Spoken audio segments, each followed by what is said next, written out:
Hello, welcome back to my YouTube channel.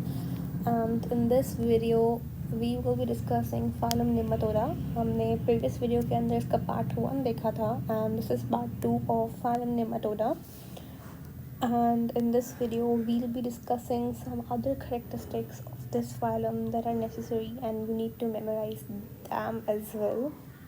So let's just get started with this. हमने last video में पढ़ा था कि this phylum Nematoda बिल्कुल ये थ्रेड लाइक इनके ऑर्गेनिजम्स होते हैं, जैसे कि ये आप देख सकते हैं, बिल्कुल ही थ्रेड लाइक ऑर्गेनिजम्स हैं and they have the most abundant animals. For example, अगर हमारी अर्थ के अंदर 60 बिलियन अगर एनिमल्स हैं तो उसमें से 80% जो एनिमल्स होंगे they will belong to phylum nematoda. उसके बाद वी लुक्ड के ये जो फ्री लिविंग भी होते हैं, ये स्कैवेंजर्स भी होते हैं, और हमने पढ़ा था कि स्कैवेंजर्स का मतलब क्या होता है. If you still do not know, watch my previous video. वरना यहाँ पे भी देख लीजिए कि स्कैवेंजर्स का मतलब ऐसे ऑर्गेनिजम्स होते हैं that feed on dead matter. जो डेड मैटर पे फीड करते हैं उनको हम बोलते हैं स्कैवेंजर्स. और सबसे ख़ास बात इस फाइलम की that they are pseudocoelomate. All right, they are pseudocoelomates. अगर आपको अभी भी थोड़ा कन्फ्यूजन है सूडोसीलोमेट क्या होते हैं, तो watch my basics of classification, ताकि आपका कॉन्सेप्ट बिल्कुल क्रिस्टल क्लियर हो जाए. यहाँ पे भी थोड़ा देख लीजिए कि सीलोमेट वो होते हैं जिनका मीजोडर्म स्प्लिट हो जाता है. सूडोसीलोमेट बेसिकली जो सीलोम होता है वो मीजोडर्म की स्प्लिट से बनता है. सूडोसीलोमेट का मतलब है कि मीजोडर्म स्प्लिट नहीं हुई, कुछ और स्प्लिट हुआ है जिसकी वजह से सीलोम आया है, उसको हम बोलेंगे सूडोसीलोमेट. क्योंकि वो मीजोडर्म की स्प्लिट नहीं हुई, वो किसी और चीज़ की स्प्लिट हुई है, इसको हम बोलेंगे कि ऐसे ऑर्गेनिजम्स को बोलते हैं दे आर सूडोसीलोमेट. और हमारे पास सिर्फ एक ही फाइलम है जो कि सूडोसीलोमेट है, दैट इज फाइलम नेमाटोडा या फाइलम एस्केलमेंथिसिस. ऑल राइट, अगर इनकी साइज़ की बात कर लें तो they are microscopic to 1 metre होता है, इनकी साइज़ इतनी होती है. अब आगे बात करते हैं इनके सेक्सेस पे कि इनके पास कौन सा सेक्स होता है. अगर बता दूँ मैं आप लोगों को, दे आर हेट्रोफ्रोडाइट. अगर आपको याद हो कि पहले वाला जो फाइलम पढ़ा था हम लोगों ने, फाइलम प्लेटिहेलमिन्थिसिस, उसके अंदर देवर होमोफेट्रोडाइट, राइट.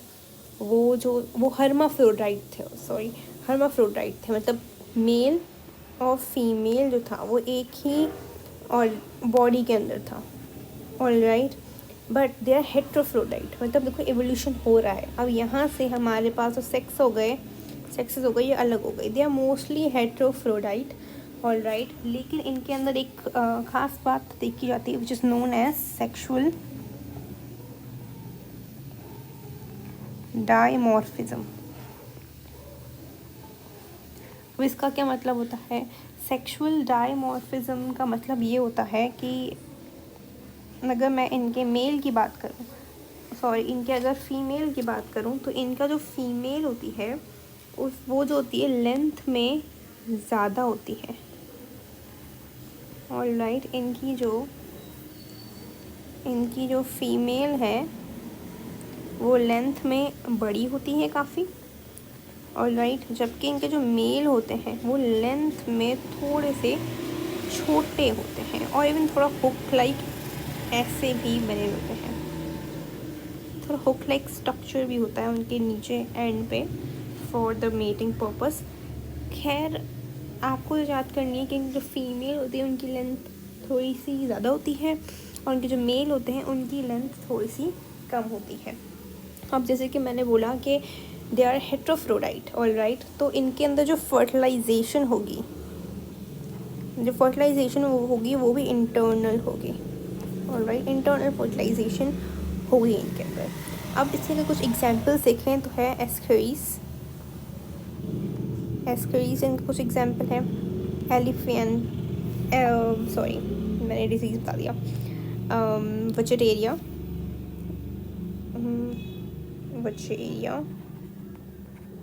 पिनवॉर्म, बहुत सारे लोग पिनवर्म को प्लेटिहेल्मिन्थेसिस के साथ कंफ्यूज कर देते हैं, बट मेक श्योर आप याद रखें कि पिनवर्म जो है इट्स एस्केल्मिन्थेसिस, और इसकी एग्जांपल आप याद कर सकते हैं एनसाइक्लोस्टोमा। ऑलराइट, ये कुछ एग्जांपल्स हैं निमेटोडा की। अब ये बता दूं कि ये तकरीबन क्या होते हैं, पैरासिटिक होते हैं, और वो अगर देखा जाए स्टैटिक्स के हिसाब से 50, तो इसमें से 50 ऑर्गेनिजम्स के होस्ट जो होते हैं, 50 ऑर्गेनिज्म के जो होस्ट होते हैं हम ह्यूमन बींग्स होते हैं। 50 ऐसे उनके ऑर्गेनिज्म हैं जो हमारे अंदर ही रहते हैं, they cause diseases, several diseases. Alright, अगर मैं बात करूँ एस्करीज की, तो ये एस्करीज जो है वो एक डिजीज़ कराता है, इसको बोलते हैं एस्केरियासिस। एस्करीज करवाता है एस्केरियासिस। विजिटेरिया करवाता है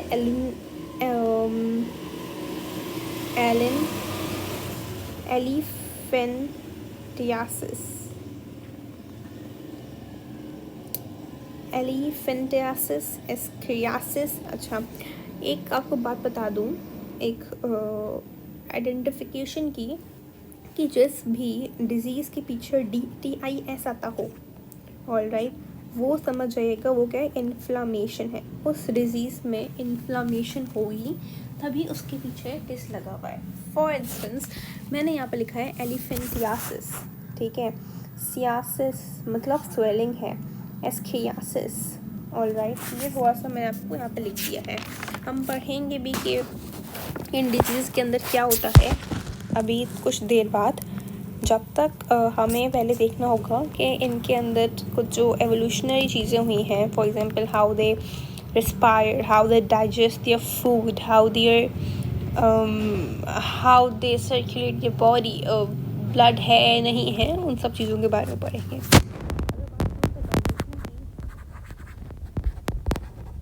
तो माउथ और एनस दोनों हैं इनके पास। तो जब इस ऑर्गेनिज्म में माउथ और एनस दोनों है तो कौन सी डाइजेशन होगी यहाँ पे, ट्यूब लाइक डाइजेशन होगी। ऑलराइट, रेस्पिरेटरी जो सिस्टम होगा इनका, रेस्पिरेशन जो होगी वो होगी डिफ्यूजन के ज़रिए से। ट्रांसपोर्ट का तो कोई सर्कुलेटरी सिस्टम आया ही नहीं, तब 4 फाइलम गुजर गए, लेकिन ट्रांसपोर्ट के लिए अभी तक सर्कुलेटरी सिस्टम नहीं आया।